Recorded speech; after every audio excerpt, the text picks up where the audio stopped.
Et Hebdo Show revient pour une troisième partie, toujours sur A24 News. Place tout de suite à Face à l'info.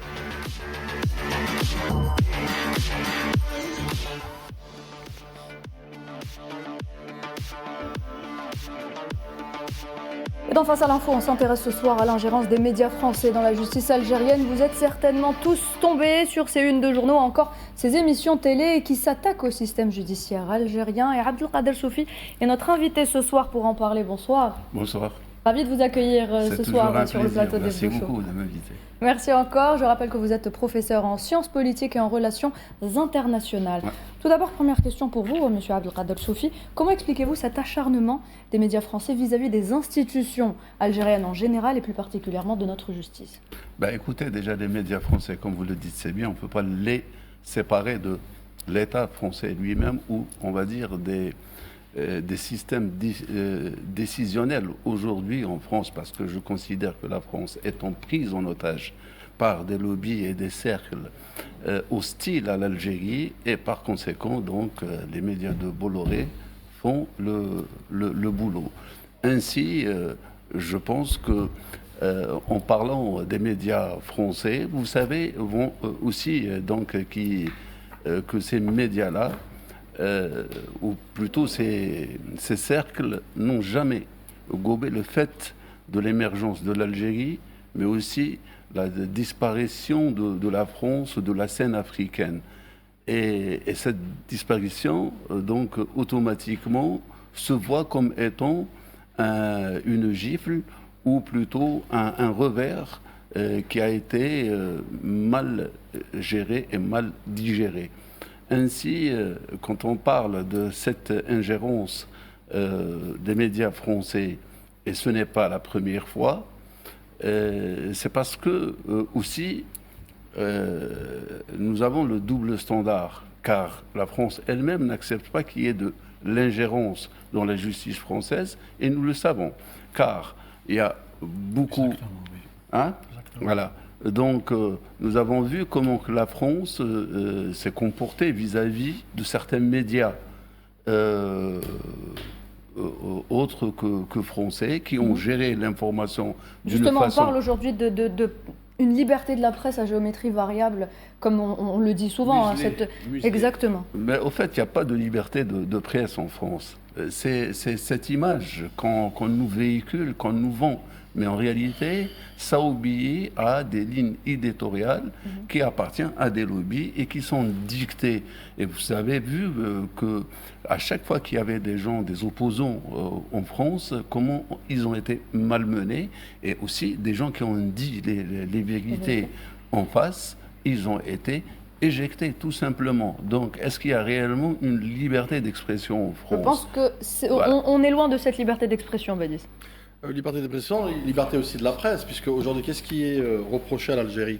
C'est effectivement par rapport à la presse, par rapport au journalisme, soi-disant. Enfin, je jette un peu un pavé dans la mare, et c'est l'affaire de Christophe Glaise aujourd'hui qui pose problème. C'est qu'il y a ce double standard, effectivement, mais moi je rappelle à la France aussi quelques éléments très importants qu'il faudra qu'elle regarde en face, avec responsabilité. Quand on parle de liberté de la presse, je rappelle que la France aujourd'hui, elle est au 27e rang, selon Reporters sans frontières, en 2024, contre la 11e place. C'est-à-dire qu'elle a reculé en 10 ans de la 11e place à la 27e place. On va dire qu'effectivement, il y a une régression.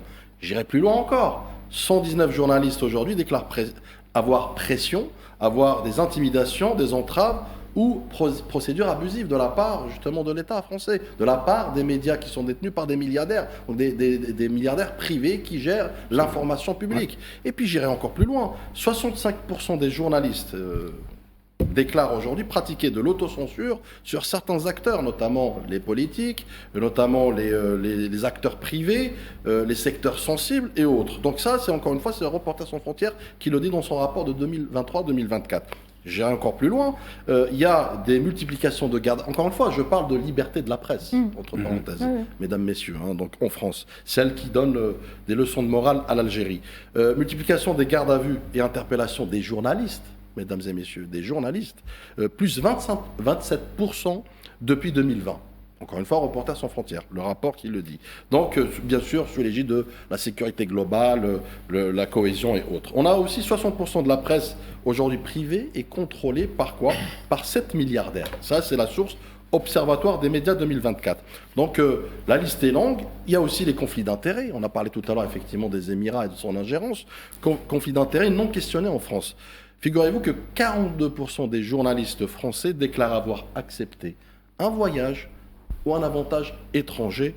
63% se concentrent sur quoi? Sur quelle destination? Le Golfe et les Émirats. Donc c'est pour vous dire qu'elle est loin de donner des leçons de morale, notamment en matière de liberté de la presse. La liberté aussi individuelle, elle n'est pas épargnée aujourd'hui par la France. C'est plutôt un outil. C'est un outil de pression. Liberté de manifester, par exemple. Plus de 100 interdictions de manifestations pro-quoi? Pro-Palestine. Voilà, qui pour dénoncer le génocide. Et là, je rebondis sur une affaire aussi, le 2 poids 2 mesures. Youssef Attal, le pauvre, il avait pris 6 mois de sursis. Pourquoi? Pour un commentaire pour dénoncer un génocide. Pour un simple like, un simple j'aime.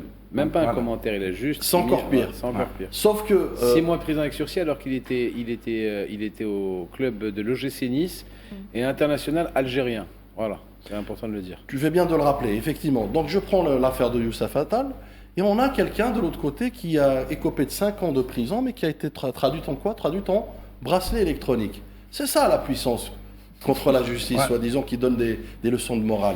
Et qui fait un livre, Et qui fait un livre jours en prison. Au bout de 21 jours de détention, il fait un livre, Journal d'un prisonnier. Je termine sur les chiffres, c'est très important.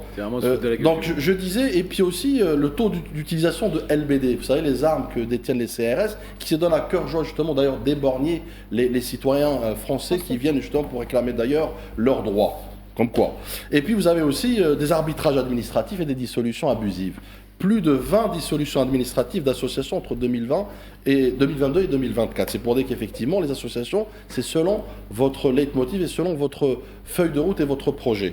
Et puis, vous avez aussi la liberté d'expression. La France, encore une fois, a été déclassée, où l'apologie du terrorisme, notamment, est distribuée à tout va. Toute personne qui gêne, effectivement, le narratif français ou le narratif de ses partenaires est considérée comme apologie de terrorisme. Bizarrement, c'est ce que aujourd'hui nous reproche la France par rapport à Christophe Glaise, que je rappelle est rentré sur le territoire algérien sans accréditation, sans projet clairement défini, comme visa touriste, donc il devrait faire du tourisme, mais au lieu de ça, il a fait autre chose, on pourra en parler par la suite. Les répressions policières, j'en parle même pas, donc les manifestations des retraités notamment en 2023, où ils se sont donné à cœur joie de taper des retraités, des personnes âgées, messieurs, mesdames, et ça donne des leçons à l'Algérie. Vous avez aussi des discriminations, alors que les discriminations au faciès, ça on n'en parle pas, Mehdi, ça c'est vraiment 20 fois plus de chances d'être contrôlé quand on a, bien sûr, la mauvaise tête. Et enfin, vous avez un système carcéral aussi, puisqu'il donne des leçons, puisqu'apparemment Emmanuel Macron s'inquiète pour Christophe Glaise et veut agir contre quoi? Contre un pays indépendant et contre une justice souveraine. Et il s'inquiète par rapport aux conditions carcérales. Je rappelle à ce même monsieur que 71 000... Excuse-moi, je te coupe. Si Emmanuel Macron s'inquiète pour les conditions carcérales, je vais lui envoyer la photo de Boualem Sansal avant son entrée et après sa sortie. Je peux te dire que le mec, on l'a rendu Brad Pitt. Il a glow up, comme dirait Kamal Mensah. Donc juste pour en finir, 71 000 détenus aujourd'hui pour un taux est complètement guéri de son cancer. Voilà. 71 038 détenus aujourd'hui pour un taux d'occupation de 139%. C'est-à-dire qu'on dépasse les capacités de ces mêmes prisons. Et enfin, ce que je disais, la répression, je dirais, spécifique, notamment par rapport à certaines causes, comme je disais la cause palestinienne, dans lesquelles beaucoup de nos compatriotes algériens qui ont eu justement cette épée de Damoclès au-dessus de leur tête, à chaque fois qu'ils commentent ou à chaque fois qu'ils agissent, encore une fois, d'un point de vue humaniste, simplement humaniste et non pas politisé. Badis, tu as parlé, Badis, tu as dit je vais encore plus loin, tu n'es pas arrivé jusqu'à chez Jean-Michel Apathy, lui qui avait dénoncé, qui avait rapporté quelque chose d'historique et non pas une atteinte à l'antisémitisme ou bien à Israël, mais bien et bien un fait historique qui est des massacres d'Algériens, et en la comparant à des ouradours. Ça, on a vu la levée de bouclier qu'il y a eu contre lui, à quel point même des vérités historiques qui sont avérées, qui sont documentées, la France les rejette et elle s'attaque à toute personne qui les remet en cause. Bien sûr, et on a vu comment la chaîne CNews, qui appartient à Vincent Bolloré, l'homme d'affaires, comment elle a défendu Nicolas Sarkozy, qui a été pourtant condamné par la justice française. Je citerai un autre cas, si vous permettez, Kamel, c'est le cas de Guillaume Meurice, l'humoriste de la radio France Inter, qui s'est hasardé, entre guillemets, à faire une petite blague sur Netanyahou, le criminel de guerre, génocidaire, et qui a été donc invité à quitter la maison de la radio. Je rebondis sur ce que dit Badis. Il n'y a pas que lui, il y a également le journaliste de TV5 Monde, normalement. Oui, TV5 Monde, Mohamed, qui a été rappelé à l'ordre parce qu'il a osé poser une question au porte-parole. Exactement. Oui, poser une question au porte-parole de l'armée sioniste qui est passé partout dans tous les plateaux. Il était partout pour donner le narratif israélien, le narratif sioniste qui a été aussi rappelé à l'ordre mais il a été défendu par les journalistes parce qu'il y a quand même, malgré les limites à la liberté d'expression, il y a quand même des journalistes qui essaient de défendre leur métier péniblement parce que c'est vrai qu'il y a des lignes rouges qui sont tracées pour les médias, y compris les médias publics. Les médias publics par rapport notamment au génocide à Razaï, par rapport à l'Algérie. Parce que curieusement, vous avez un journal comme Le Monde, qui est supposé être un journal sérieux, qui a commis un éditorial sur ce qui est appelé l'affaire Christophe Glaise, qui donne des leçons à l'Algérie, qui va dans des commentaires complètement farfelus. Et le plus grave, c'est comment un journal qui est supposé être fondé par Beuve Méry, qui est donc un des fondateurs du journalisme moderne, qui proclame que Christophe Glaise est un innocent. Donc ça veut dire que la justice algérienne ne fait pas son travail. Au-delà, évidemment, des pressions qui sont exercées, le Parlement français lui-même, au moins une partie du Parlement, s'est inquiété sur la concentration des médias aux mains d'hommes d'affaires. Et cette concentration d'hommes d'affaires comme Bernard Arnault, comme Vincent Bolloré, etc., oui, elle limite la liberté d'expression si elle ne l'interdit pas. Parce que, rappelez-vous, lorsque Bolloré a pris le groupe Canal+, beaucoup de journalistes ont fait grève, d'autres ont quitté la radio parce qu'il leur a demandé de suivre une certaine ligne. Donc la liberté d'expression, on peut repasser. Elle est orientée, au fait. Donc, je pense que cette liberté d'expression qui est tant mise en évidence en France, c'est plutôt de la propagande orientée et c'est ce que dictent plutôt les lobbies qui ont pris possession de la décision et du devenir donc, de la France. Et à partir de ce moment-là, tout ce qui doit passer doit être filtré dans un sens et non pas dans le sens contraire. Donc en fait, c'est quand les arrange. Quand ça les arrange, c'est bien, et quand ça les arrange pas, on se permet de critiquer, mais on ne permet pas le retour de la critique. Moi, il y a une chose qui est importante et que je veux dire sur ce plateau, c'est que, et je vous dis ça en connaissance de cause, dès qu'il s'agit d'Algériens, de l'Algérie ou d'Algériens, on sanctionne, on harcèle, on arrête, on met en garde à vue. Quand il s'agit de Gaza, on bâillonne, on muselle, on essaye de discréditer la chose. Youssef Attal en est le parfait exemple. Moi, il y a quelque chose qui est important et je vous invite à regarder derrière vous sur le journal Libération, doléances et de consulter le livre noir qui est paru un peu partout. On parle des procureurs qui dénoncent une clochardisation de la justice et le parquet milite pour son indépendance vis-à-vis du gouvernement et met Emmanuel Macron au pied du mur. Libération, qui le dit. D'accord ? Où on sait que la justice est une justice otage du pouvoir, ça tout le monde le sait. Quand Youssef Attal, un international algérien, est condamné à 6 mois de prison avec sursis parce qu'il a mis un j'aime sur une publication sur les réseaux sociaux, ça devient quelque chose de très sensible. Quand c'est un Algérien, ça fait, peu importe l'Algérien, ce que fait le problème algérien, ça fait la une du 20h, d'accord ? Ça fait le prime time, la une du 20h. Quand c'est une autre nationalité, on ne cite même pas la nationalité, ça passe dans les faits divers. D'accord ? Il faut savoir, et je l'ai déjà dit sur ce plateau, que l'Algérie, c'est très vendeur. Taper sur l'Algérie, ça fait des likes. Taper sur l'Algérie, ça fait des clics. C'est pour eux, c'est quelque chose qui monte l'audience. A contrario, quand l'Algérie demande, avec des dossiers judiciaires en bonne et due forme, l'extradition,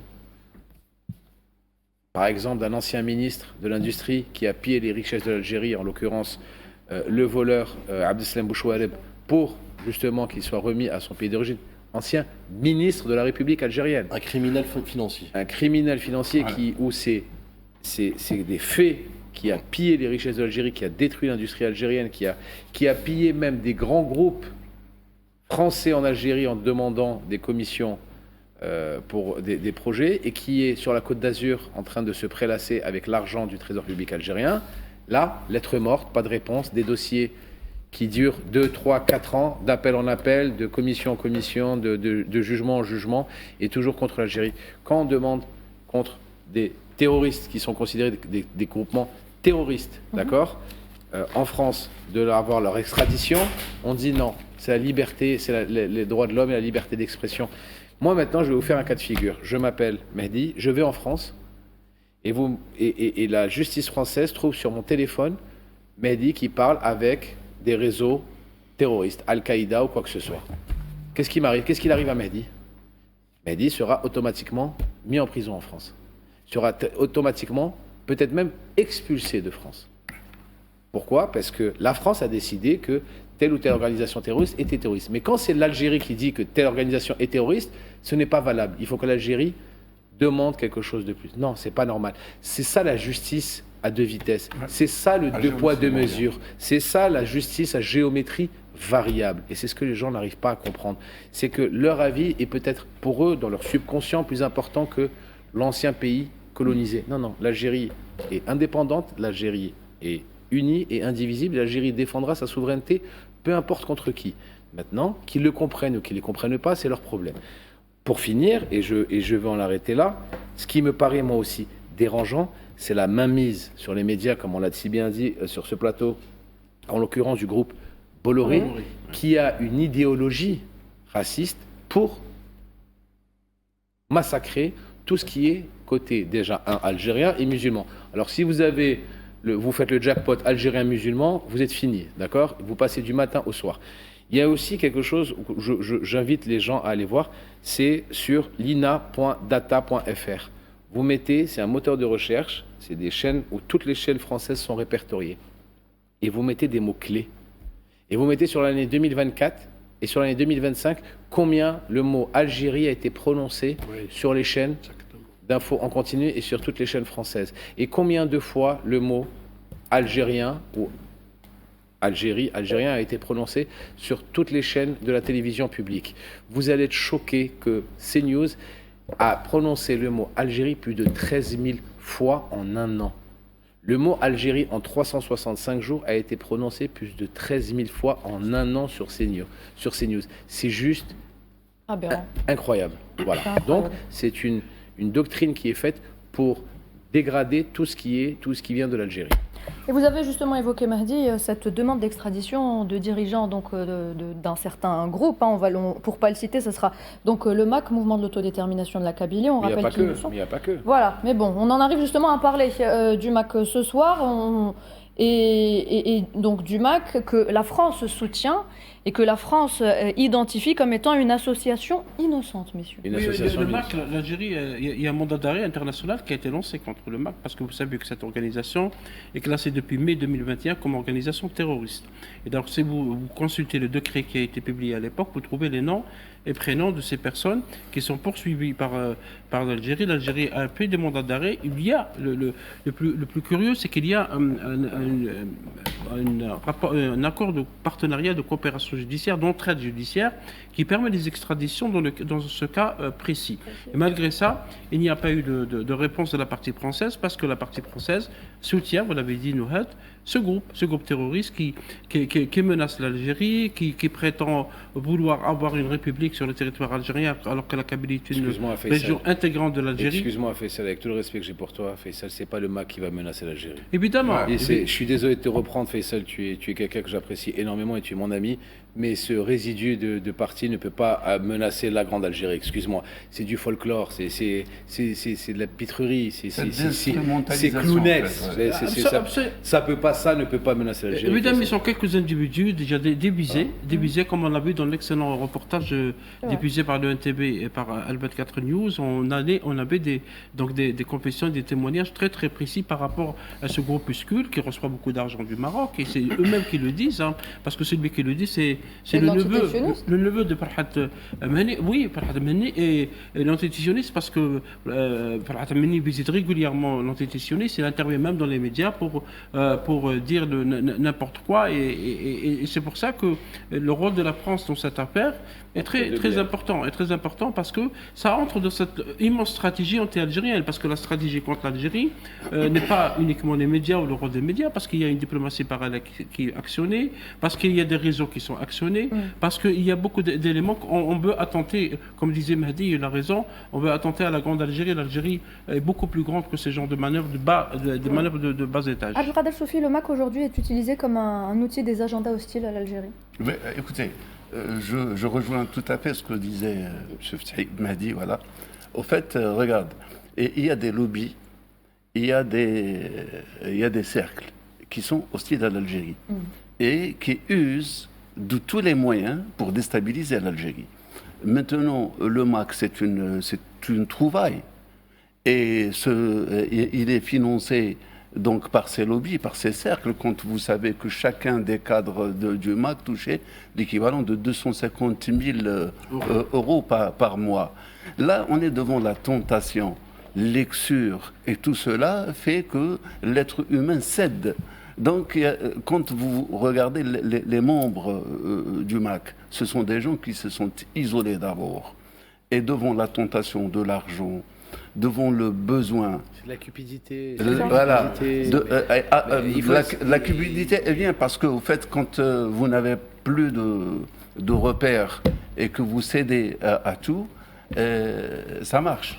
Ensuite, et ça, ce qui est important, parce que le MAC n'est rien, au fait. Ne représente rien. Mais leur siège social à Paris du MAC, c'est un bar PMU. Enfin, soyons sérieux. Non mais excusez-moi. Non mais il faut se dire les choses. Arrêtez. Leurs réunions, ils les font dans un bar autour de bière. Arrêtez. Non mais pas avec vous, mais dans le sens où pour moi c'est je sais pas. Ça n'a pas de sens. C'est cette personne-là. C'est une personne qui est pour moi et qui est méprisable et méprisante. Donc, vous savez, quand on arrive à ce niveau de bassesse, quand on arrive à vendre sa patrie, quand on arrive à vendre son pays, quand on arrive à vendre son âme, pour, comme vous l'avez bien dit, comme vous l'avez bien dit, payé par d'autres pays pour quelques centaines ou quelques milliers d'euros, l'homme ne vaut rien à ce prix-là. Enfin, voilà, peut-être que moi je ne suis pas Cristiano Ronaldo, mais moi j'ai pas de prix, moi on ne m'achète pas. Ces gens-là sont achetés et c'est ça qui est dramatique, c'est qu'ils ont vendu leur dignité pour de l'argent. Il y a un détail important, Mahdi. C'est vrai que c'est un chétif, par mouvement chétif ou cadavresque, mais on s'en sert, les Israéliens s'en servent. On voit comment Eddie Cohen est devenu le porte-parole de ce mouvement, que l'extrême droite l'utilise. C'est-à-dire, lui, il est mort. Mais il y a des gens qui veulent le faire revivre, même de ses cendres, pour faire pression sur l'Algérie. Et c'est ça, les Marocains s'impliquent dans la question du MAC, l'extrême droite s'implique, les Israéliens s'impliquent. Oui. Ça fait un peu trop de monde. C'est vrai que c'est un mouvement qui n'existe pas en Algérie. Il n'a aucune emprise. Mais ça sert justement pour faire pression sur l'Algérie à l'international. Je suis d'accord que c'est un... Tu sais, en 2019, lorsque le MAC a essayé de s'infiltrer dans le Hirak à Budjaya, il a été exclu parce que les gens du Hirak à l'époque disaient que nous sommes ici en train de faire une cause nationale pour chasser le régime de Bouteflika. Mais alors que les militants ça a créé un grand débat. Donc ici en Algérie, il est isolé. Mais le danger réside dans le fait que ce mouvement, d'autres s'en accaparent pour faire pression sur l'Algérie. Et là, c'est là où on devait être vigilant. Moi, je pense que c'est tellement minable. Oui, bien sûr, je suis d'accord. C'est tellement minable, c'est tellement bas. Écoutez, des choses comme ça ne peuvent pas. C'est un outil, une carte jouée, tout comme le cas de Sansal ou de Christophe. Ce sont des outils qu'on utilise dans ce qu'on appelle la guerre hybride. Tous les moyens sont bons. Bien sûr, et là, nous avons affaire à un réseau en réalité. Nous n'avons pas l'affaire au MAC, c'est 1000 fois rien. Mais il y a un réseau qui s'est constitué. Ce réseau, il y a des lobbies et il y a des États. Je peux citer. Et des mercenaires. C'est des mercenaires, bien sûr. De nouveaux gens. Donc, et ce sont qu'a fait Rabah Asma? Tu te rappelles, Mehdi, Rabah Asma? On a essayé pendant le concert. Rabah Asma, il a dit non, il y a une militante du MAC qui a essayé d'hisser le drapeau, il l'a arrêté. Et tout le monde était avec lui, ou un peu l'Algérie, et tout le monde récitait l'hymne national. Donc le problème n'est pas entre Algériens. On voit bien que le peuple algérien n'est pas dupe en fait finalement. Le problème c'est ceux qui l'utilisent à l'extérieur. Et d'ailleurs Paris justement soutient ce mouvement. C'est un gros vous avez dit tout à l'heure, et je vous rejoins, l'Algérie vend bien. Ensuite, vous savez, il y a des gens qui ont le rêve d'urne, qui rêvent toujours de... Ben oui. Il rêve le jour. De l'Algérie française. Et oui, vous avez les nostalgiques de l'Algérie française. C'est ça. Oh, il y en a beaucoup. Donc, ceux-là n'ont vu jamais... comment ils vivent maintenant, vu comment on vit, oui, c'est sûr qu'ils ont mal au cœur. Et automatiquement, quand vous rassemblez l'ensemble, ça fait un réseau. Et ce réseau, il est tout à fait clair qu'il a une dent contre l'Algérie et il n'aime pas la réussite de l'Algérie. En fait, c'est ce qui dérange le plus. C'est cette réussite de l'Algérie, cette émergence et cette indépendance dans l'acte et dans la parole. Ça fait mal, ça fait très mal. Vous savez ce qui fait mal, moi je pense, et je vais vous le dire, et c'est mon avis tout à fait personnel, ça n'engage que moi, c'est que l'Algérie est souveraine. Voilà, c'est que l'Algérie, elle ne doit rien à personne. C'est que l'Algérie n'est pas sous le diktat de qui que ce soit, de aucune puissance étrangère. C'est que quand le président Abdelmajid Tebboune décide d'augmenter le SMIC de 4 000 dinars du jour au lendemain par rapport à la nouvelle grille, il le fait. Il n'a pas besoin de demander l'autorisation de la Banque africaine de développement ou de la BCE ou du FMI ou de qui que ce soit. C'est que l'Algérie, quand le mois prochain, elle va inaugurer le plus grand train minier de plus de 950 km et qu'elle l'a payé comptant avec son argent et qu'elle n'a pas demandé un emprunt à X États extérieurs, l'Algérie le fait. Quand l'Algérie développe ses côtes, l'Algérie le fait avec son pognon, avec son argent, sans personne, et elle a besoin de l'aide de personne. Et je pense que cette souveraineté, qu'elle soit une souveraineté financière, mais il y a aussi une souveraineté énergétique, il y a aussi une souveraineté alimentaire, où grâce justement au président de la République et son programme d'agriculture poussée et d'aide au développement de l'agriculture, on va avoir une indépendance alimentaire. Grâce aux stations de dessalement, on va avoir une indépendance hydrique. Tout ça, puis ça, et bien ça fait que justement, les gens se disent, l'Algérie n'a besoin strictement de personne. Mais quand vous allez en France et que vous voulez augmenter le SMIC de 1% et qu'il y a la BCE qui te tape dessus, qui te dit non, parce que sinon ton taux de croissance et ton taux d'inflation, et tu dois de l'argent là, et tu dois payer ces créanciers là, et tu vas devenir comme la Grèce et X et Y, et bien là, forcément, les gens, ils font la gueule. Alors, monsieur, gardez vos idées. On paye, excuse-moi, Nouhed, on paye peut-être notre indépendance. Gardez votre idée, Abdelkader Sofi, vous aussi, Badis Nissa, on revient tout de suite.